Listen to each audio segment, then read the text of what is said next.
Okay, welcome to the Sports Talk podcast. My name is Tom Coalition and I'm your host.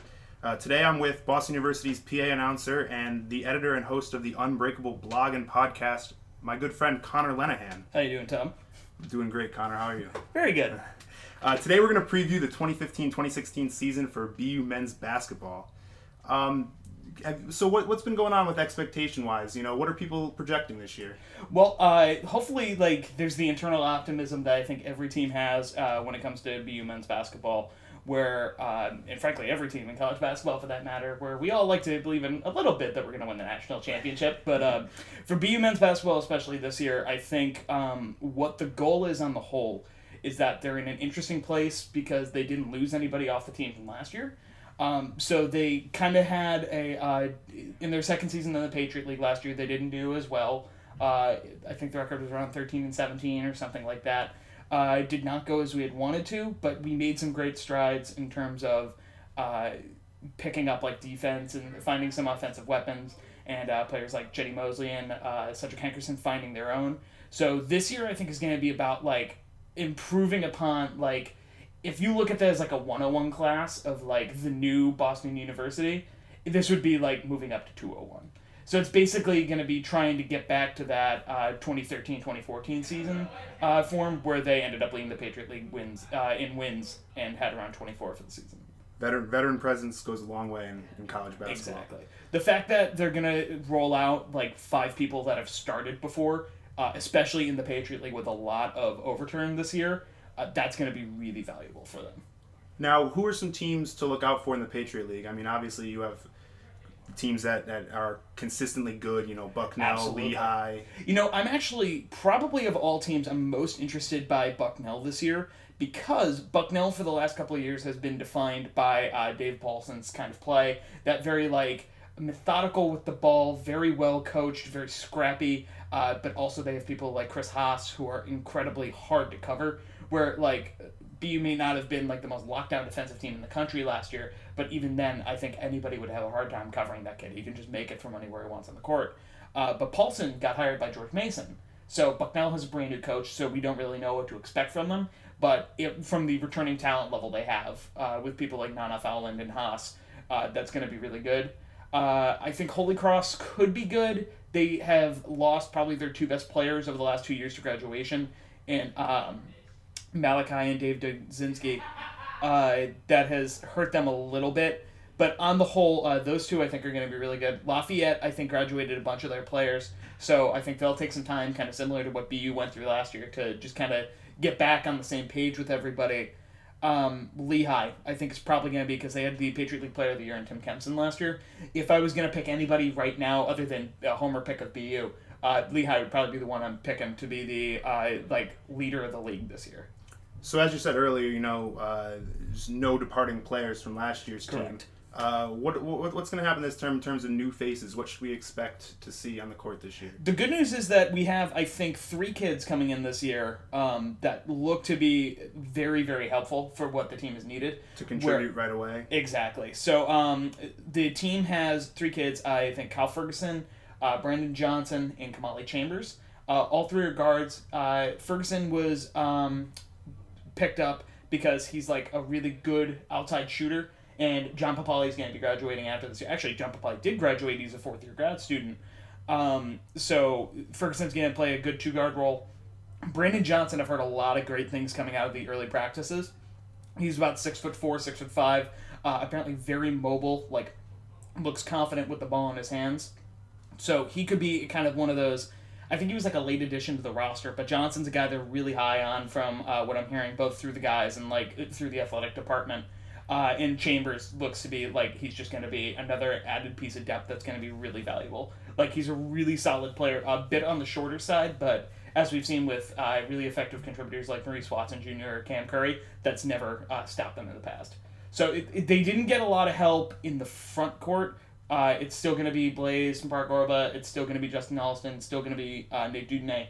But that core is so strong that I think they're going to be good because the guard play will be really important. And the other one that's going to be important because we didn't get to see a lot of him last year was Eric Johnson. So Johnson's a sophomore. He came off of a shoulder injury last year that ended his season prematurely. but he also has a lot of raw talent to him. He actually started the first game of the year last year. So you could almost roll him over into this rookie class, but he's really confident, and I think has taken a year to get kind of comfortable with the guys around him. So that's I think the talent they're adding along with getting to roll everybody over is going to be really strong. So, aside from the new faces, who would you pick as the potential breakout player among the pack this year? I'm not gonna cheat and say Cedric Hankerson, because he was like the team's saving grace last year in terms of he was just the one really putting his body on the line every game and doing a lot of the scoring work. I think there's two people this year that have a real big chance to cement their legacy within the Patriot League. One being Justin Alston. That's who I highlighted as my breakout performance. Yeah. Dominant last year, or not as dominant as he could be though. But you saw those little flashes of exactly. I just don't see another person who can There are tall people in the Patriot League, but Nana Fowlin or Tim Kempson aren't nearly the physical being. Yeah, he's he's a big man. He's gargantuan. Yeah, Justin would be. He's not just tall; he's a big man. Right, and that's why Justin, I think. He's a man playing amongst boys a lot of the time. So I think if he really decides to go in, he has to kind of get that edge to him where it's I'm going to take this game over. And if he develops that next year, then I'm terrified to guard him. The other person is that Eric Fanning, I think, is going to be really interesting because everybody on the team, for the most part, fits those normal roles where it's Dudonay's a typical power forward, ditto to Alston, Blaze, and Dylan Haynes are centers. Everybody else is a point guard or a shooting guard. But the only real small forward kind of position is Eric Fanning. But you saw last year he had a couple of 20-point games and things like that. And it was a little bit up and down at points. But if he puts together a string of games even where he's playing at the maximum of his potential, BU is going to be really absurdly hard to deal with this year. Yeah, I had spotlighted Justin Alston. I mean, he's coming off a decent year where last year he averaged 8 and 5, I think. And I mean, I think he steps it up this year and maybe puts up 15 and 8. I think I absolutely could see that because it'll be hard to stop him in the Patriot League. Absolutely. Well, it's if you look at his predecessor would have been Dom Morris, who is a 6'7", 250-pound guy. Yeah. And Justin is 6'8" and probably a little bit leaner, but the same sort of big physical. It's tough to physically stop them. And I think as opposed to Dom Morris, I think Justin has a little more talent as well. Yeah, I think Dom was more of a grinder, and Justin's a little more of a I can do it all. Exactly. I think you're right there. Where Dom, and of course Dom was an amazing player, but he was able to do a lot of things where he would just body people into submission, and it's having to D up a grizzly bear. Yeah. Where it's just impossible. Whereas Justin, I probably trust his ability to make a shot a little bit on the outside, or and the thing is watching him dunk is the most entertaining thing in the world too. But I expect big things from him this year. Okay, so to bounce off that, I know you had spoken about Eric Fanning earlier, and he's my pick for team MVP this year. I mean, last year he averaged 12 and 4 and only 21 minutes a game. I mean, this year I expect him to lead the charge from this veteran team. I mean, he's only going to be a junior, but he has that transfer year. Exactly. And he's an experienced player I think he's ready to lead this team. I agree. And, I'll toss somebody else out there. I'm kind of a dark horse candidate for that as well. And this kind of counts as a breakout thing, but also somebody that I think if he takes another step forward could be really, really good is Chetty Mosley. Because Chetty last year showed a lot of promise as a deep shooter, kind of filling that DJ Irving role for the team, and it was incredibly valuable because the team desperately needed him to help out there and take some of the pressure off John and Cedric.